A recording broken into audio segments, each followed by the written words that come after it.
Hello, नमस्कार। 11 जुलाई 2020 की शाम और आपके सामने एक बार फिर से अमित शेखर, एक नए टॉपिक के साथ और काफ़ी इंटरेस्टिंग टॉपिक है आज की और दिन पे दिन बीतते जा रहे हैं। अभी अब क्या बताएँ अभी जिस हालात में हम लोग पहुँचे हैं, अभी हमारे एरिया में कल आजू-बाजू में 9 नए केसेज़ आए हैं, कोरोना के, कोविड के और वसई ऑल टाइम हाई पे चल रही है अपने नंबर्स में। हाय विकी प्लीज़ बताइएगा आपको मेरी ऑडियो बिल्कुल क्लियर मिल रही हो तो। First I am trying new setup so just wanted to check on that. उम्मीद है आप सब लोग और आपके फैमिली के लोग सब स्वस्थ होंगे, सुरक्षित होंगे इस विकट समय में जिससे हम अभी गुज़र रहे हैं। आप सबसे एक गुज़ारिश है कि जब भी केसेज़ कम थे तभी हम सब ने लॉकडाउन का बहुत ही स्ट्रिक्टली पालन किया और घर में बंद रहे और अभी जब भी केसेज़ बहुत बढ़ रहे हैं, रिश्तेदारों के फ़ोन आ रहे हैं कि उनके आजू-बाजू में केसेज़ आए हैं, तो अभी हमें और ज़्यादा स्ट्रिक्टली लॉकडाउन फ़ॉलो करने की ज़रूरत है। तो ख़ासकर सीनियर सिटिज़न्स एंड बच्चों से रिक्वेस्ट है बिल्कुल बाहर आना-जाना ना करें। और अपना ख़्याल रखें। तो आज की जो टॉपिक है वो हेल्थ रिलेटेड भी है और इसमें कहीं एक कोविड में कैसे हम अपनी बॉडी को ज़्यादा कैपेबल बना सकते हैं, इस सिचुएशन से लड़ने के लिए, उसके बारे में भी थोड़ी हिंट आपको मिलेगी। वैसे हमने आपसे पूछा था कि would you like to improve your health and would you like to know a little bit more about what are fats? What are good fats and what are bad fats? तो स्वागत है पापा आपका भी। Kruti, welcome to the show. And today's topic is what is fat? So शुरुआत करते हैं। आप सबके कमेंट्स का इंतजार रहेगा, सवालों का भी इंतजार रहेगा। अंचल स्वागत है आपका। तो फैट क्या है? ये प्लांट या एनिमल बेस्ड की एक ऐसी चीज है जो चिपचिपी होती है, हाथ में चिपकती है, पानी में नहीं घुलती, इनसॉल्युबल इन वाटर। खासकर रूम टेम्परेचर पे ये सॉलिड देखी जाती है। जैसे अगर आपके घर में अच्छी क्वालिटी का घी होगा, तो वो रूम टेम्परेचर पे सॉलिड रहता है, बट अगर उसको आप आग में डालें या गर्मी में डालें, तो तुरंत में पिघलना चालू हो जाता है। ये बनती है ग्लिसराइड से। 3 मॉलिक्यूल फैटी एसिड्स के होते हैं, 1 मॉलिक्यूल होता है ग्लिसरॉल का। अभी देखिए हमारे जो खाने में पूरी दुनिया में अगर आप इसको देखने जाएँ, तो 3 खास चीज़ों की बात होती है। जो हमारे खाने में 3 सोर्सेज़ ऑफ एनर्जी हैं, कार्बोहाइड्रेट्स हैं, प्रोटीन्स हैं और फैट है। फैट को स्टोर हाउस ऑफ एनर्जी बोला जाता है। और एक और चीज़ इंटरेस्टिंग है, आपको ये जानकर आश्चर्य होगा कि कार्बोहाइड्रेट और प्रोटीन के मुकाबले फैट में 2 गुनी ज़्यादा एनर्जी होती है, कैलोरीज़ होती है। नवीन जी स्वागत है आपका और उम्मीद है आज की टॉपिक आपको इंटरेस्टिंग लगेगी। अभी देखिए फैट की जो कंटेंट है ये पूरे हमारे फूड आइटम्स में अलग-अलग फैट की कंटेंट होती है। अभी जैसे फॉर एग्ज़ाम्पल खाली एक आलू की आप बात करें तो उसमें 0.1% फैट होता है और वहीं कुछ नट्स की बात करें तो उनमें 70% तक फैट की कंटेंट पाई गई। एक और इंटरेस्टिंग चीज़ 90% जो फैट या वसा है जिसको हम कंज़्यूम करते हैं, जो हमें मिलती है, वो खाली 20 जानवर या प्लांट पौधों की जो प्रजातियाँ हैं, उनसे ही मिलती हैं। और हम इंसान जो हैं इसको उन सोर्सेज़ से फैट को अलग करते हैं, तेल के तौर पे या फैट के तौर पे और उसका इस्तेमाल मेनली खाना बनाने में, खाना पकाने में किया जाता है। ये एक और इंटरेस्टिंग चीज़ है, इंसान ही इकलौता जानवर है जो कि बाहर से एक प्रोसेसिंग करके एक ऐसा फैट निकालता है या तेल निकालता है जिसको खाने में इस्तेमाल करते हैं। बट इसमें सारे फैट क्या खराब होते हैं क्या? नहीं। मैं एक खास फैट की बात करना चाहूँगा, medium chain triglyceride MCT oil. MCT oil आपको मिलती कहाँ से है? तो वर्जिन कोकोनट ऑयल जो कोल्ड प्रेस होती है और यहाँ याद रखिए कोल्ड प्रेस मतलब जहाँ पे गर्मी का इस्तेमाल नहीं किया गया है। हम आगे की आज की बातचीत में ऑयल कैसे रिफाइन होती है और कैसे हीट एक्सट्रैक्शन से तेल की जो गुणवत्ता है, जो विटामिन्स हैं, जो मिनरल्स हैं, वो निकल जाते हैं उसकी बात करेंगे। तो जो cold pressed extra virgin coconut oil होता है, उसमें एमसीटी पाई जाती है जिसको कॉम्प्लिकेट नहीं करना चाहता हूँ, इसको मीडियम चेन ट्राइग्लिसराइड बोलते हैं। अब ये जो मीडियम चेन ट्राइग्लिसराइड हैं ये हमारे ब्रेन तक पहुँच जाता है। एक चीज़ होती है जिसको बोलते हैं blood brain barrier. Mukesh ji स्वागत है आपका। तो मीडियम चेन ट्राइग्लिसराइड जो नारियल के तेल में मिलती है वो आपके दिमाग तक पहुँचती है और दिमाग को एनर्जी प देती है, साथ के साथ बॉडी में कीटोन्स की फॉर्मेशन को एक्टिवेट करती है। और जो कीटोन्स हैं ये एक बड़े साफ-सुथरे फ्यूल हैं जिनका ब्रेन इस्तेमाल करता है। तो जो लोग सुबह-सुबह इंटरमिटेंट फास्टिंग के साथ अगर ब्लैक कॉफ़ी में एमसीटी ऑयल मिलाकर पिएँ, कोकोनट ऑयल मिलाकर पिएँ, आपको बहुत-बहुत देर तक भूख नहीं लगेगी। साथ के साथ आपके ब्रेन को एक क्लीन फ्यूल मिलता है। तो ये है मीडियम चेन ट्राइग्लिसराइड। ये खाली क्या मैं बोल रहा हूँ? नहीं। Annuls of the New York academy of sciences में एक स्टडी पब्लिश हुई है जिसमें उन्होंने MCT oil, medium chain triglyceride oil की जो अ, अल्ज़ाइमर्स के पेशेंट हैं, जो अपनी याददाश्त खो देते हैं, उनको देकर देखा गया, तो उन्होंने देखा कि अल्ज़ाइमर के पेशेंट में भी याददाश्त में इम्प्रूवमेंट हुई। अब मैं वापिस बोलता हूँ, ये माइल्ड टू मॉडरेट अल्ज़ाइमर के पेशेंट्स थे जिनकी याददाश्त में इम्प्रूवमेंट हुई। ये बहुत ही चमत्कारी बात है, क्योंकि इसके पहले अल्ज़ाइमर में कोई भी आप दवाई दे दें, कोई भी ट्रीटमेंट आप करें, तो आप उनकी मेंटेनेंस कर सकते हैं। उनको उसके और जो हालत खराब हो रहे हैं, उसको धीमे कर सकते हैं, बट आप इम्प्रूवमेंट नहीं कर सकते। बट ये एमसीटी ऑयल के कंजम्पशन से इम्प्रूवमेंट नोट की गई, वो कि रिसर्च की बात है और रिसर्च इसके ऊपर में चालू है, बट ये बहुत ही एक्साइटिंग चीज़ है। अब देखिए अल्ज़ाइमर इतनी खराब चीज़ होती है, खासकर बुढ़ापे में होती है, 60-70 के बाद आती है। आदमी की याददाश्त जाने लगती है और इसमें ना केवल आप आपका नाम भूल जाएँगे, बट कई अल्ज़ाइमर पेशेंट तो हो सकता है कि वो खाना निगलना भूल जाएँ। आप उनको खिला नहीं सकते, आप उनको हम एक दूसरे एपिसोड में बात कर चुके हैं कि ऐसे पेशेंट केयर गिवर के साथ हॉस्पिटल जाते हैं और गुम हो जाते हैं। वहीं कहीं उठ के मान लीजिए 2 जन हैं, आपने उनको बिठाया कि आप यहीं बैठिए, मैं एक पेपर दिखा के आती हूँ, बना के आती हूँ हॉस्पिटल में और जब तक आप वहाँ वापिस आए, तब तक आपका पेशेंट गायब है और ये बड़ी दुविधा वाली बात होती है। तो आज जो हम फैट की बात करने वाले हैं, इसमें हम स्पेसिफिकली एक खास डॉक्टर साहब हैं, उनका जो उनकी रिसर्च है, उसके ऊपर में बात करेंगे, आपसे वो डेटा शेयर करेंगे और आप सबसे रिक्वेस्ट रहेगी कि आप और जाकर अपनी तरफ से भी फैट के ऊपर में और तेल के ऊपर में उनका जो अद्भुत काम है, उसको जाकर देखें। ये डॉक्टर हैं, डॉक्टर केट शहानन, फैमिली फिजिशियन हैं और इन्होंने सबसे पहले बीएससी की थी बायोलॉजी में, उसके बाद बायोकेमिस्ट्री और जेनेटिक्स की पढ़ाई की और उसके बाद बायोलॉजी बायोकेमिस्ट्री और जेनेटिक्स की पढ़ाई कॉर्नेल यूनिवर्सिटी से की और उसके बाद इन्होंने Robert would Johnson medical school से डॉक्टरी की पढ़ाई की।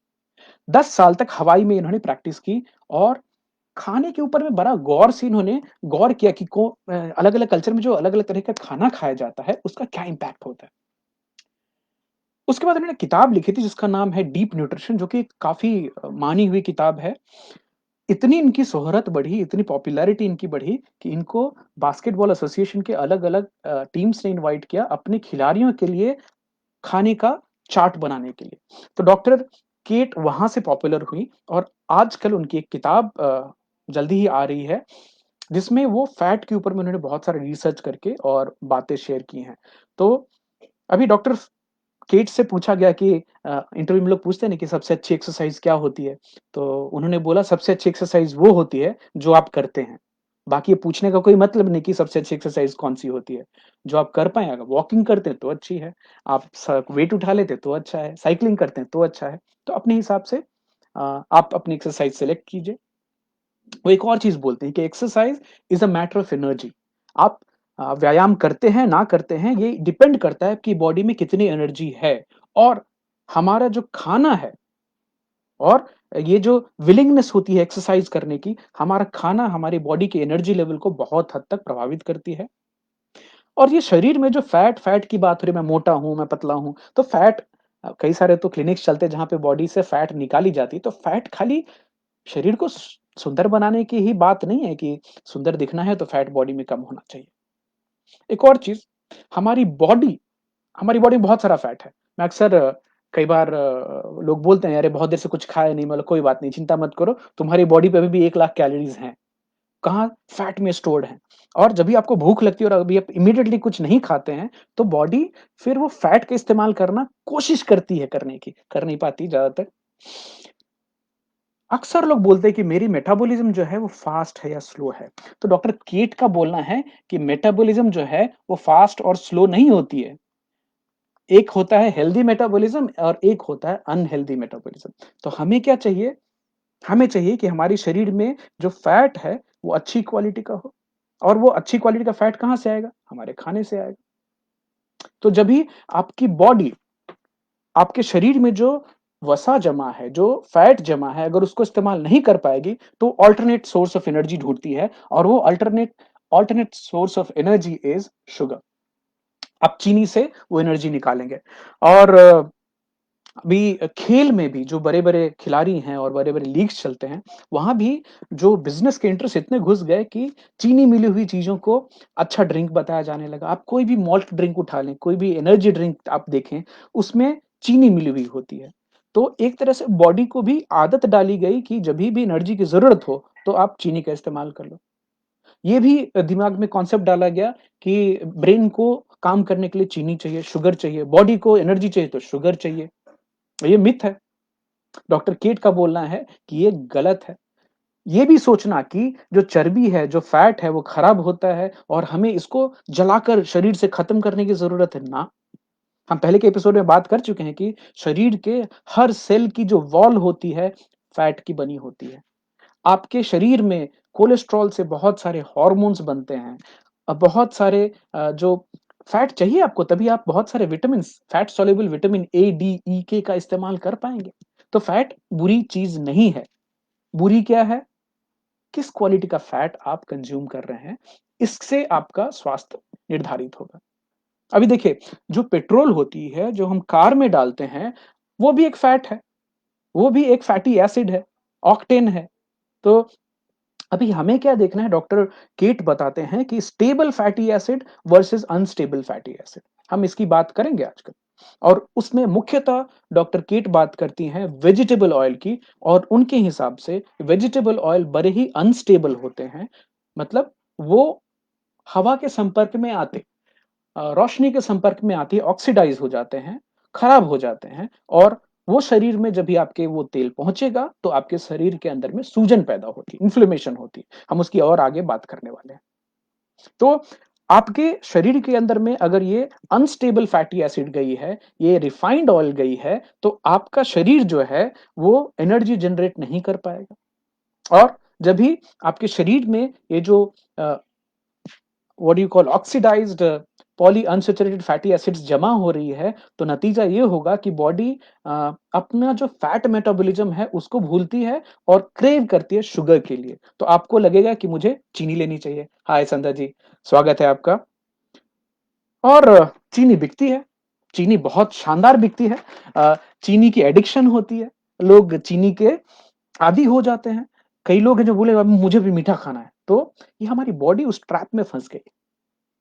तो जैसा पहले मैंने बताया कि फास्टर मेटाबॉलिज्म और स्लोअर मेटाबॉलिज्म नहीं, बल्कि हमें एक एफिशिएंट मेटाबॉलिज्म चाहिए, जो हमारे शरीर में फैट को अच्छे से कंज़्यूम कर सके और जो फैट्स बॉडी में जमा हुई है, उसको हम as a source of energy इस्तेमाल कर सकें। विकास जी, स्वागत है आपका। तो अभी डॉक्टर केट का बोलना है कि हुआ ऐसा है कि हमारी बॉडी में जो फैट की टाइप है, जिस तरह की हमारे शरीर में वसा है, उसकी प्रॉपर्टी चेंज हो गई है। अब ये बड़े आश्चर्य की बात है, तो मैंने बोला प्रॉपर्टी चेंज कैसे हो सकती है फैट की हमारी ह्यूमन बॉडी में? तो केवल पिछले 70 साल में इंसानों ने वेजिटेबल ऑयल कंजम्पशन चालू किया। उसके पहले ये कॉन्सेप्ट था ही नहीं। और जैसा हम अपने पिछले सैटरडे की एपिसोड में हमने बात की थी कि क्रिस्को करके ऑयल बनी थी, कॉटन सीड ऑयल। कपास के तेल, कपास से कभी तेल नहीं निकलता, तो बीज बेकार जा रही थी, तो एक कंपनी ने उससे तेल निकाला और वो तेल धीरे-धीरे खाने में हमारे शामिल हो गया। उसके पहले लोग क्या खाते थे? एनिमल फैट खाते थे, हाँ? लाड खाते थे, घी खाते थे, मक्खन खाते थे। तभी उतनी बीमारियाँ नहीं थी, जब भी इतनी बीमारियाँ ये वेजिटेबल ऑयल कंजम्पशन के बाद बढ़ी है। हमारे जो पूर्वज थे, वो होल फूड खाते थे। वो या तो शिकार करके खाते थे या फिर पूरा का पूरा कोई एक जानवर है उसको मारा और खाया या फिर चुन-चुन के पौधे में से कुछ चीज़ें खाई। खेती भी बाद में आई है जब भी आप 2 एक मान लीजिए गेहूँ और एक कुछ खास पौधे के ऊपर में डिपेंडेंट हो गए, अदरवाइज़ तो आप बहुत सारी चीज़ें घूम-घूम के खाते थे, एक जगह रुकते नहीं थे। तो पहले जो हम खाते थे, हमारे पूर्वज जो खाते थे, उसमें कभी-कभार कुछ सीड आते थे, कभी-कभार कुछ ऑयल वाली चीज़ें आती थी, अदरवाइज़ उनको फैट का सोर्स एनिमल से ही मिलता था। तो उस समय जो saturated versus unsaturated fatty acids का कॉम्प्लिकेशन नहीं था। अभी ये जो पॉली अनसैचुरेटेड फैटी एसिड्स हैं, पूफा जिनको बोलते हैं, जिनको हमारे तेल की इंडस्ट्री और बहुत सारे लोग इसको अच्छा बताते हैं स्वास्थ्य के लिए, एक्चुअली ये बहुत अनस्टेबल होता है। ये शरीर के अंदर में सूजन पैदा करता है और उल्टा हमें ये बताया गया है और समझाया गया है कि सैचुरेटेड फैट जो हैं, जो एनिमल ओरिजिन से आते हैं, वो आपकी आर्टरीज़ को क्लॉग करेंगे। ये बोलता कौन है? और ये मैंने बोला, ये डॉक्टर केट का बोलना है, मैं उनका लिंक भी शेयर करूँगा, आप जाकर चेक करें। उनका बोलना ये बोलती है अमेरिटन अमेरिकन हार्ट एसोसिएशन, जिसको ऑयल इंडस्ट्री से बहुत सारा पैसा मिलता है और ये हम पहले भी एक बार बात कर चुके हैं कि कैसे एक वेस्ट प्रोडक्ट जो थी, जो कपास का बीज बेकार जाता था, उसका जो तेल निकल के धीरे-धीरे आपके खाने में क्रिस्को करके वेजिटेबल ऑयल आई। बाद में जब भी कपास का बीज महँगा हो गया और कंजम्पशन उसकी तेल की डिमांड बढ़ने लगी, तो उसमें कपास हटा करके सोया डाल दिया, सोया की तेल निकलने लगी, राइट? और अभी और उसमें अभी कैनोला ऑयल है, रेपसीड ऑयल है, हमारे यहाँ इंडिया में तो पाम ऑयल चलती है, पाम ऑयल के बारे में और बात करेंगे। तो डॉक्टर केट का बोलना है कि ये जो न्यूट्रिशन साइंस जो है ना कि क्या खाएं और क्या आपके स्वास्थ्य के लिए अच्छा है, इसमें बहुत हद तक इंडस्ट्री का रोल होता है लोगों को रिकमेंडेशन देने में। और अक्सर हम एक फेक न्यूज़ वाली जो इंडस्ट्री है उसके चक्कर में फंसे रह जाते हैं। अ, हमें बताया जाता है कि सैचुरेटेड फैट कम खाएं और पूफा वाले चीजें ज्यादा खाएं और बीमारियां बढ़ती जा रही हैं।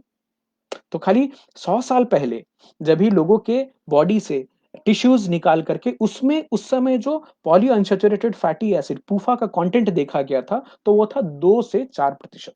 तो मान लीजिए किसी भी हेल्दी आदमी के शरीर से इंजेक्शन से कुछ सेल निकाले और उसकी लेबोरेटरी में जब भी 100 साल पहले जो साइंटिस्ट थे उन्होंने चेक किया था, तो तभी 2 से 4% तक पूफा की मात्रा थी फैट की। अभी कितनी होगी गेस कीजिए?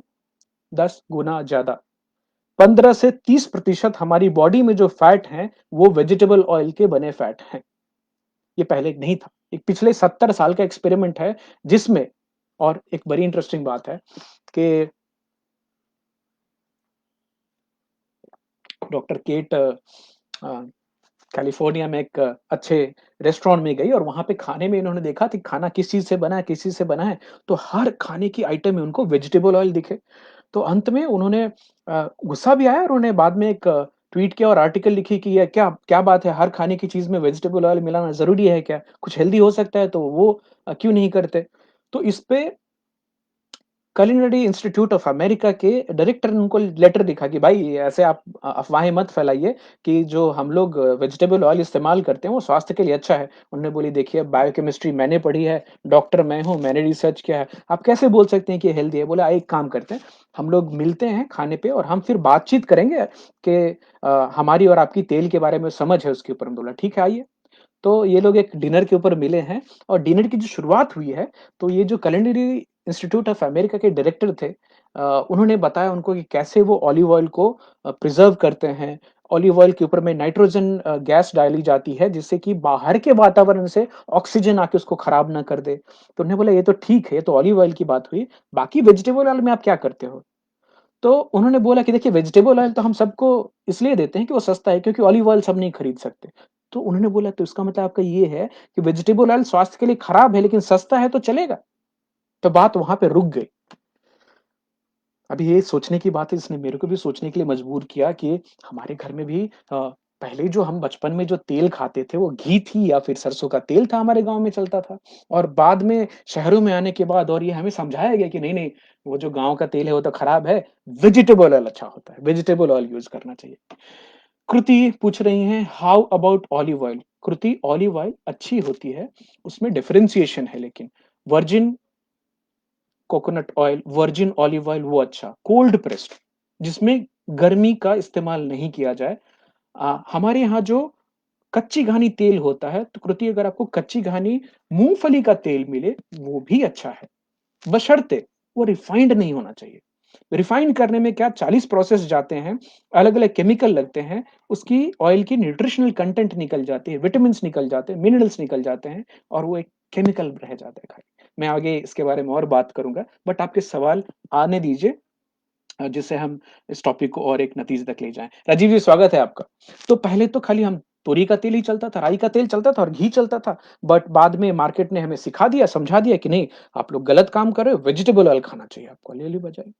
तो हम लोग वेजिटेबल ऑयल पे आ गए और नतीजा ये है कि पहले जो हम फैट को अपना दोस्त मानते थे। अगर आप आज भी देख लें पुराने जितनी भी सभ्यताएँ हैं, सब में फैट की एक जो अमीर लोग थे वो फैट खाते थे, वो घी की चीज़ें खाते थे, गरीब को तो आज भी है, अच्छी क्वालिटी का फैट आज भी महँगा है। अ, आपको जो नॉर्मल ता 300-400 रुपए में जो घी बाहर मार्केट में मिल जाएगी, लेकिन आप अगर बिलोना पद्धति वाली घी जो कि ऐसी गाय के दूध से बने जो गाय घास चर के दूध देती हैं, तो ₹1000 ₹1500 किलो की घी आ जाएगी। और उसके बदले में पाम ऑयल के रेट आप मिला लें तो अपने आप समझ जाएँ कि मैं क्या बता रहा हूँ आपको। तो फैट जो है वो हमारा दोस्त से दुश्मन कैसे बन गया, इसमें क्या हुआ कि जितने सीड ऑयल हैं, वेजिटेबल ऑयल हैं, उनमें पॉलीअनसैचुरेटेड फैटी एसिड्स बहुत ज़्यादा होती है और पॉलीअनसैचुरेटेड फैटी एसिड्स जो हैं, वो हमारे शरीर में जो फैट जो है वो एक और आपको यह जानकर आश्चर्य होगा कि जो हॉर्मोन्स हैं, उनमें फैट की कंटेंट होती है। हमारी बॉडी में जो कम्युनिकेशन है, ब्रेन में और हार्मोन का जो कम्युनिकेशन, उसके लिए फैट की रिक्वायरमेंट होती है। तो आपके जो सिम्पैथेटिक नर्वस सिस्टम है, उसको ये जो वेजिटेबल ऑयल्स हैं, स्लो डाउन करते हैं और आपको एनर्जी की कमी होती है। फॉर एग्ज़ाम्पल आप सब याद कीजिए कोई बड़ी पार्टी में गए आप और या फिर फेस्टिवल का सीज़न चल रहा हो, तो फेस्टिवल में हमारे यहाँ या पार्टीज़ में बहुत सारी फ्राइड चीज़ें खानी और खिलाई जाती हैं। अब वो बहुत सारी फ्राइड चीज़ें खाने और खिलाने में आप बताइए उसके उस रात को या उसके अगले दिन आपको एनर्जी बहुत ज़्यादा महसूस होती है कि कम महसूस होती है? आप ऐसे पेट पकड़े हाँ, हाँ, हाँ। बोले चलो वक अरे नहीं यार बहुत खा लिया। जभी भी आप बहुत ज़्यादा वेजिटेबल ऑयल वाली चीज़ों का कंज़म्पशन करेंगे, बहुत ज़्यादा फ्राइड चीज़ें खाएँगे, आपकी एनर्जी के लेवल कम हो जाएगी। ये बॉडी की इंडिकेशन है कि आपने जो खाया है, वो आपकी बॉडी को एनर्जी नहीं दे रहा है। और ये क्यों? ये लेस एनर्जी क्यों हो रही है? ये वेजिटेबल ऑयल की वजह से हो रही है। अभी देखिए अ, आप जब भी ऐसे बहुत सारी फ्राइड चीज़ें खा लेंगे, बहुत तेल वाली चीज़ें खा लेंगे, तो आप क्या एक्सरसाइज़ करना चाहेंगे? नहीं, आपको लेज़ीनेस महसूस होगी। आपकी बॉडी में एक्चुअली मेटाबॉलिक प्रॉब्लम होते हैं, आपका वज़न बढ़ेगा। आपको वज़न के लिए लोग ये भी बोल सकते हैं, अपना ख़्याल नहीं रख सकते, आपका वज़न बढ़ रहा है, आप अपने हेल्थ का ख़्याल नहीं रख रहे हो। आपका जज किया जाता है, लोग बताते हैं आपको। लेकिन ये सारी जो प्रॉब्लम है, ये आपकी वजह से नहीं है या आप लेज़ी नहीं हैं। ये डिपेंड करता है कि आपके बॉडी की जो फैट कंटेंट है वो कैसे चेंज हो गई। तो पहले जो हमारी बॉडी की फैट कंटेंट में पॉलीअनसैचुरेटेड फैटी एसिड्स 2 से 4% होते थे, वही 15 से 30% हो रहे हैं। तो उसकी वजह से और वो हमारे शरीर में, हमारे खाने में ये आई कहाँ से ये सब चीज़ें? तो ये चीज़ें आई हैं सीड ऑयल से। वेजिटेबल ऑयल जो हम खाते हैं और वेजिटेबल ऑयल हम कैसे-कैसे खाते हैं? अपने घर में आती है ना, जितने भी रिफाइंड तेल हैं, तो अभी हम बात अगर भारत की बात करें, तो भारत में नंबर 1 पे पाम ऑयल है। अब पाम ऑयल क्या होते हैं, खजूर जैसा एक पौधा होता है, उसके बीज से तेल निकालते हैं, सोयाबीन से तेल निकालते हैं, सनफ्लावर ये सब हमारे यहाँ पहले खाए नहीं जाते थे और इन सब का तेल निकालने में बड़ी ही अद्भुत प्रक्रिया का इस्तेमाल होता है, रिफाइनिंग जो होती है। एक और चीज़, आप कहीं भी किसी भी रेस्टोरेंट में खाने जाएँ, तो ज़्यादातर गारंटी है कि पाम ऑयल में ही खाना बनता है, वहाँ भी वो रिफाइंड हो गया। आप किसी पैकेट का खाना खाएँ, चाहे वो बिस्किट हो या चिप्स हो या कुछ भी फ्राइड चीज़ हो या नमकीन हो, उन सब में आप देखने जाएँ तो वेजिटेबल ऑयल रहती है, वही रिफाइंड वेजिटेबल ऑयल। तो आज की कोई भी एक खाने की ऐसी चीज़ जो पैकेट से निकल रही है, उसमें आपको ऑलरेडी वेजिटेबल ऑयल मिली हुई है, जिसमें पूफ़ा का मात्रा बहुत बढ़ा हुआ रहता है। तो आपके शरीर की जो कंपोज़िशन ही पूरी चेंज हो रही है, जो कि पिछले 70 साल तक ठीक थी, अब ये खराब हो रही है, तो इसलिए बहुत सारी बीमारियाँ भी आ रही हैं। हाय उदय जी, स्वागत है आपका। तो डॉक्टर केट ने तो एक आर्टिकल लिखी है, मैं वो लिंक शेयर करूँगा। उन्होंने बोला hateful 8 seed oils. The hateful 8 is a wonderful Tarantino movie. Uh, तो उन्होंने 3 7-8 तेल की बात की है कि कौन से आप खा सकते हैं, कौन से नहीं खा सकते। मैं एक इन्फोग्राफिक भी आपके लिए डालूँगा। तो उसमें जैसे कृति पूछ रही थी थोड़ी देर पहले, जो भी कोल्ड प्रेस्ड तेल है, जो कि ट्रेडिशनली कृति हमारे यहाँ खाया जा रहा है पिछले सैकड़ों साल से। जैसे हमारे यहाँ सरसों का तेल खाते थे, राई का तेल खाते थे, गुजरात में मीठा तेल खाते हैं, वो जो कि मूँगफली का तेल होता है। तो अगर उसको बिना हीट के, बिना केमिकल डाले अगर तेल निकाला जाता है, वो खाने की इजाज़त है। कोकोनट ऑयल खाने की इजाज़त है, क्योंकि उसमें हीट एक्सट्रैक्शन नहीं हो रहा है। अभी देखिए, ये जो हम जब भी वेजिटेबल ऑयल खाते हैं, तो ये हमारे शरीर में सूजन पैदा करता है। सूजन is what? Inflammation. For example अब मान लीजिए यहाँ पे मैं किसी चीज़ से चोट लग गई, मैंने चोट लगी तो क्या होता है? ये सूज जाता है, लाल हो जाता है, इन्फ्लेमेशन बोलते हैं इसको। ये हमारे शरीर का प्रोटेक्टिव मैकेनिज़्म है। जब भी आपको किसी चीज़ से ठोस लगती है या फिर कुछ कट जाता है, तो वहाँ च आजू-बाजू में लाल हो जाएगा, फूल जाएगा, वहाँ पे सूजन होगी और आप उसको हिला नहीं पाएँगे। तो शरीर क्या करती है, जैसे मान लीजिए अब हमारे बाहर की जो रोड खराब हो गई, तो उसको रिपेयर का दिन में करते हैं? नहीं, रिपेयरिंग रात को होती है। क्यों? जब भी ट्रैफिक नहीं चल रही होगी तभी तो आप रिपेयर कर पाएँगे। उसी तरह से शरीर में सूजन इसलिए होती है कि आप उस अंग का इस्तेमाल बंद करें, तब जाके उसकी रिपेयर हो पाए। तो सूजन जो है, जो इन्फ्लेमेशन है, हमारे बॉडी की प्रोटेक्टिव मैकेनिज़्म है। अब लेकिन ये हो क्या गया है कि जो पॉली अनसैचुरेटेड फैटी एसिड हैं, जो सीड ऑयल हैं, ये बड़े अनस्टेबल होते हैं।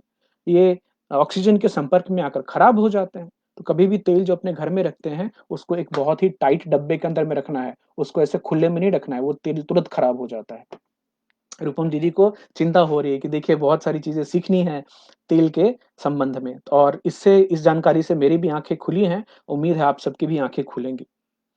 तो ये जो टूफा रिच वेजिटेबल ऑयल्स होते हैं, ये शरीर में जाकर के इन्फ्लेमेशन सूजन पैदा करते हैं और एक जो एग्जांपल डॉक्टर कीट देती हैं कि अब ये जो फैट है, पॉलीअनसैचुरेटेड फैटी एसिड वाला जो तेल है, जो फैट है, वो हमारे शरीर में जमा कहाँ होता है? तो सबक्यूटेनियस लेयर होती है, हमारे चमड़ी के नीचे फैट जमा होती है। अब सोराइसिस एक बीमारी है जिसकी बहुत मात्रा बढ़ रही है, संख्या बढ़ रही है। वो इसलिए कि वो जो फैट जमा हुई है, वो शरीर के अंदर सूजन पैदा कर रही है और वो इतनी पॉइज़निंग है, इतनी डैमेजिंग है कि शरीर के अंदर जिन 21 दिन में चमड़े को हट जाना चाहिए, वो हट ना करके और इतना ज़्यादा सेल बनाता है कि वो चमड़ी मोटी हो जाती है और ये ऑटो इम्यून बीमारी का संख्या बहुत बढ़ रहा है और पिछले 70-100 साल के अंदर में बहुत संख्या बढ़ी है और उनके पीछे डॉक्टर केट का बोलना है कि इसके पीछे बहुत हद तक ये वेजिटेबल ऑयल कंजम्पशन और हमारी फैट की बॉडी के जो कंटेंट चेंज हुई है, वो ज़िम्मेदार है। दूसरी बात डॉक्टर साहब की एक किताब अभी आ रही है जिसका नाम है द फैट बर्न फिक्स। तो इसमें वो बहुत सारी बातें करते हैं, बट मेनली वो बात कर रही हैं कि ये जो सीड ऑयल है, ये अब चूँकि हमारे शरीर में ये पहले से सूजन पैदा कर देते हैं, तो हमारी शरीर को जो इन्फेक्शन से लड़ने की क्षमता है, वो कम हो जाती है। और अभी के जो कोरोना काल में ये तो बड़ी इम्पोर्टेंट बात है कि क्या वेजिटेबल ऑयल खाने से हमारी कोरोना से लड़ने की क्षमता पे असर पड़ता है? तो जस्ट 30 जून को डॉक्टर केट ने एक डेटा शेयर करी है, जिसमें उन्होंने कॉर्न ऑयल और सोया ऑयल जिन देशों में खाया जाता है ज़्यादा मात्रा में वर्सेस जिन देशों में ये कम खाया जाता है, वहाँ पे कोरोना के क्या असर हुए हैं, उसके ऊपर में डेटा शेयर की है और बड़ी ही अ, दंग करने वाली बात है कि अफ्रीका में गरीब देश हैं, जहाँ पे चिकित्सा के उतने उपाय नहीं हैं, बट वहाँ के लोग सोया का वेजिटेबल ऑयल कंजम्पशन और कॉर्न ऑयल कंजम्पशन बहुत कम है। वहाँ कोरोना के केसेस बहुत कम देखे गए हैं इन्फेक्शन के बाद भी। वहीं यूएसए में और ब्राज़ील में जहाँ पे बहुत ज़्यादा इस्तेमाल होता है सोया का और कॉर्न ऑयल का, वेजिटेबल ऑयल का, वहाँ पे कोविड रिलेटेड केसेस बहुत ज़्यादा हैं। और तो मैं खाली इंडिया की डेटा से भी ऐसा मिला के देख रहा था, खासकर कुछ ऐसे शहर जहाँ पे बहुत ज़्यादा तेल का इस्तेमाल है, वहाँ पे मैं भी एक कोरिलेशन करके देख पा रहा हूँ। हालाँकि इस पे रिसर्च चालू है। तो उन्होंने तो के corn and soya oil consumption per capita correlation with Covid death per capita USA Brazil में इन दोनों तेल का इस्तेमाल बहुत ज्यादा है, वहां पे कोरोना से मरने वाले लोगों की संख्या भी बहुत ज्यादा है। अभी आप और मैं भी सोच के देखें, एक बड़ी इंटरेस्टिंग सी बात है कि कितनी फास्ट फूड कंपनीज हैं जो कि वेजिटेबल ऑयल के बिना सरवाइव कर जाए। पैटीज फ्राई करने हैं, फ्रेंच फ्राइज को फ्राई करना है, जो पिज़्ज़ा है उसके ऊपर जो चीज़, वो भी प्रोसेस्ड चीज़ है। प्रोसेस्ड चीज़ में एक सबसे बड़ा कंपोनेंट है वेजिटेबल ऑयल। तो मतलब जो चिप्स है वो वेजिटेबल ऑयल में फ्राई होती है, जो नमकीन है सारे वो फ्राई होते हैं। मुझे नहीं लगता कि कोई बिस्किट है उसको बेक करने में वेजिटेबल ऑयल लगते हैं।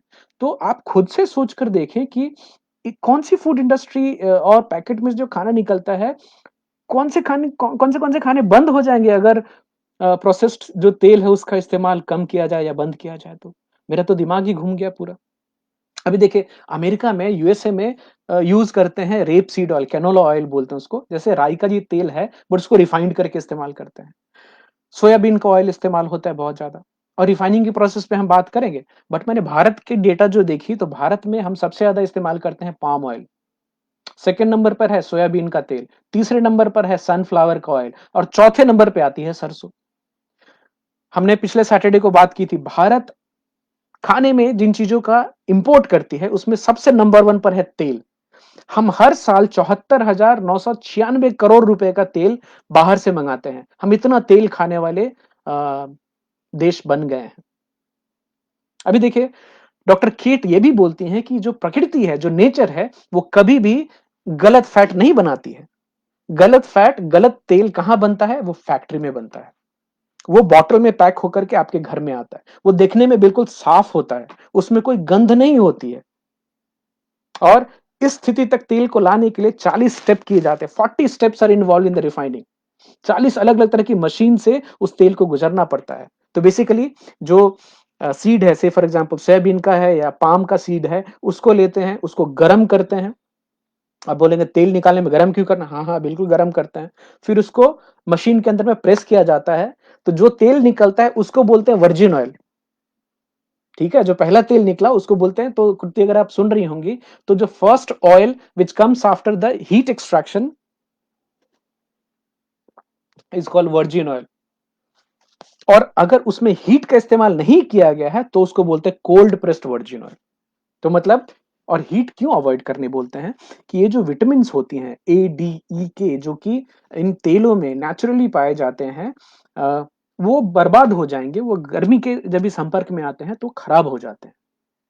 अभी देखिए वो तेल निकल गई, पहली वर्जिन जो निकल गई, उसके बाद के प्रोसेस में क्या करते हैं और तेल निकालना है ना, बहुत सारा तेल, तो उसमें एक केमिकल मिलाई जाती है, जो कि पेट्रोलियम से आती है, उसका नाम है hexane.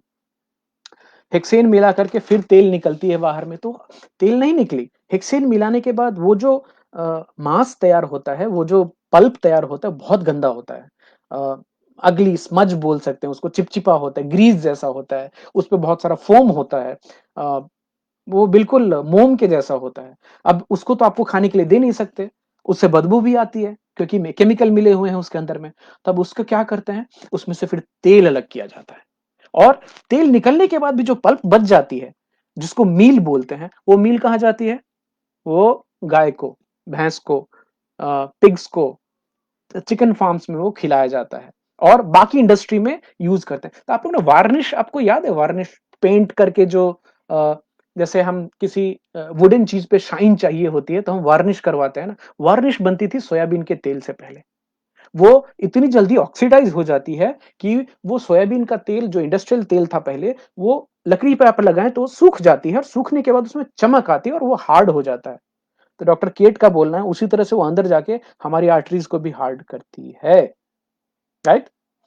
What about mustard oil is it good? Because yes mustard oil is good लेकिन ख्याल रखें कि वो कच्ची घानी होना चाहिए। कच्ची घानी मतलब वो तेल निकालने में अ, ये हेक्सेन का इस्तेमाल ना किया गया हो और वो रिफाइंड नहीं हो। तो अभी तो मित्रों मैं सही बताऊँ और मैं चिंतित हूँ और मैंने कुछ रिसर्च भी किया है। कुछ ऐसी छोटी-छोटी घर के अंदर खुद से तेल हम अपना निकाल पाएँ, ऐसी मशीन निकलना चालू हुई हैं। जैसे-जैसे लोगों में जानकारी बढ़ेगी, तो हो सकता है हम घर में जिस तरह से बहुत सारे मसाले खुद ही पीस लेते हैं, हम घर में भी तो अभी 1-2 मशीन देखी है 20-22 हज़ार रुपए की आ रही है, जिसमें कि आप 3 से 5 किलो तक का घर में अपने हिसाब से तेल निकाल सकते हैं। अब ये अच्छी बात होगी, क्योंकि मुझे याद है बचपन में तो हम तेल लेकर जाते थे एक्सपेलर मशीन पे और वहाँ पे हम वो तेल मशीन के अंदर में एक्सपेलर से निकलवाते थे और तब भी याद है हमें कि वो बहुत गर्म होती थी मशीन, तो वो भी हीट हो गई।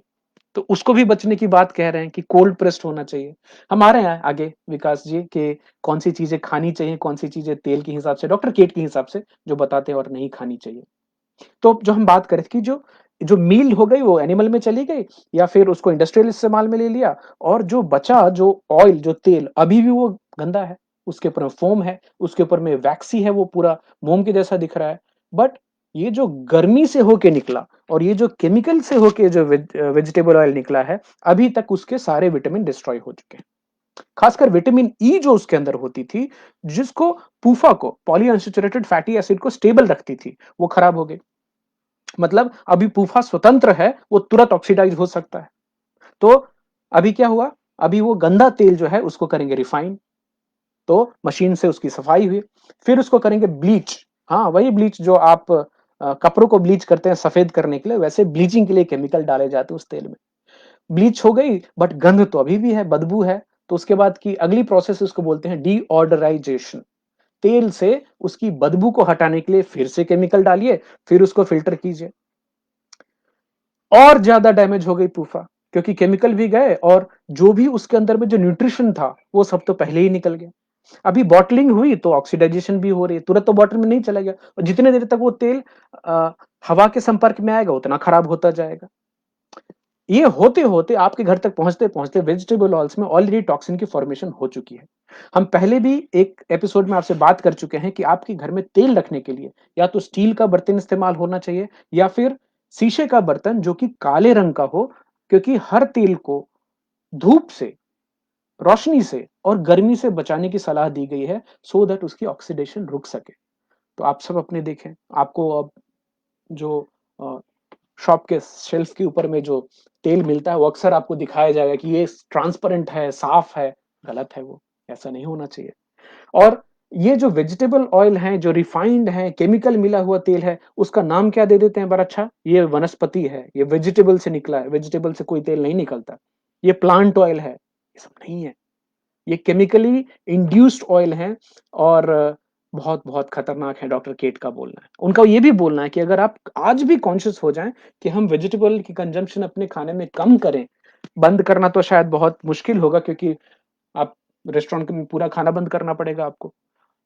कोई रेस्टोरेंट वाला आपको घी में या बटर में पूरा बना कर तो देगा नहीं और बटर में भी जो अ, मार्जरीन मिलाते हैं, उसमें हाइड्रोजनेटेड वेजिटेबल ऑयल मिला करके उसको भी एडल्टरेट कर देते हैं।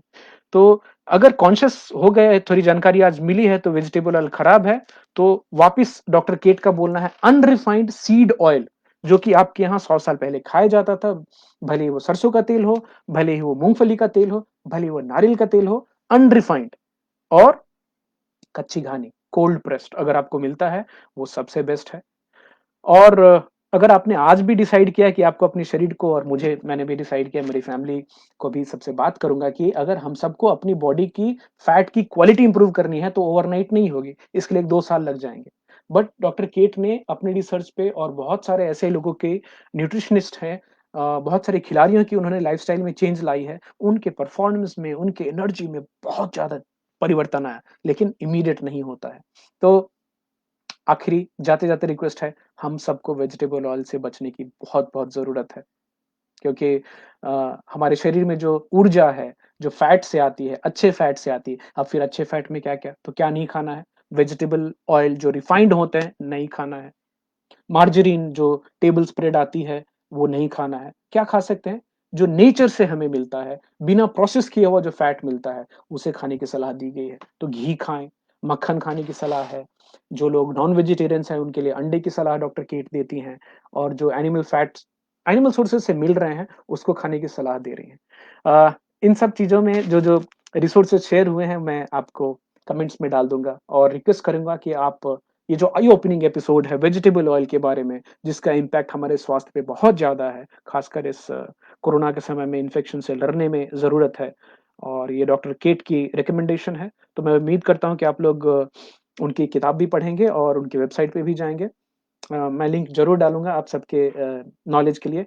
उनकी वेबसाइट का नाम है drkate.com मैं वो भी लिंक शेयर कर दूँगा। तो जाते-जाते एक बार वापस याद दिलाना चाहता हूँ, भारत में इस्तेमाल किए जाने वाला नंबर 1 तेल है पाम ऑयल और मैं पूरे गारंटी के साथ बोल सकता हूँ कि मेरी दादी माँ और मेरे दादाजी को पाम ऑयल का पता नहीं था। ये सब अभी हाल-फिलहाल की बात है। हमारे गाँव में घी खाई जाती थी, मक्खन खाई जाती थी, सरसों का तेल होता था जो कि कोल्हू से निकलता था पहले, तभी मशीन भी नहीं आई थी। तो साइंस हमें वापस वहीं जाने की बात कर रही है, बोल रहे हैं। न्यूट्रिशनिस्ट जो हैं हमें वापस वहीं जाने की सलाह दे रहे हैं। घी खाएँ, मक्खन खाएँ और अनप्रोसेस्ड, अनरिफाइंड तेल खाएँ, जो कि ट्रेडिशनली आपके यहाँ सैकड़ों साल से आपके दादा-परदादा, हमारे दादा-परदादा खाते आए हैं। तो यही है आज की हमारी हेल्थ रिलेटेड एपिसोड। ये आपकी जानकारी को बढ़ाएगी, आपको कुछ चिंता में भी डालेगी और ये मकसद भी है हमारा कि आप और खुद से इस बारे में जागरूक हो, खुद से और थोड़ी रिसर्च करें। तो थैंक यू सो मच और देखते हैं और कुछ कमेंट और जो सवाल आए हैं लोगों के वो देख लेते हैं एक बार।